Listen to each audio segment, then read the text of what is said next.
In this lecture, I'm going to show you how to view, drop, or alter your events. To view the events in the current database, we use the show events statement. Take a look. Here we can see all the events and their characteristics. For example, in SQL Invoicing Database, we have this event. As you can see, it's a recurring event. Here we have the interval for this event.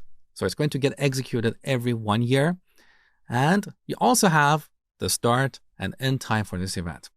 Now, earlier I told you that it's a good practice to start your event's name with their interval, like hourly, monthly, yearly, or once for one-time events.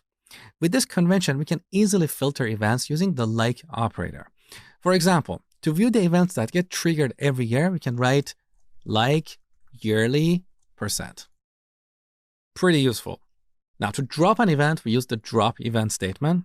So drop event, if exists, and then we specify the name, like yearly, delete, stale, audit, rows. We also have the alter event statement to make changes to an event without the need to drop and recreate it. And the syntax is exactly the same as the create event statement. So instead of create event, we can use alter event. Then we can change the schedule for this event. We can also change the SQL statements that will be executed when this event is triggered. Pretty straightforward. But we can also use the alter event statement to temporarily enable or disable an event. Let me show you. So here we can type alter event, yearly, delete, stale, audit rows. Then we type disable. Or later on, we can come back here and enable this event like this.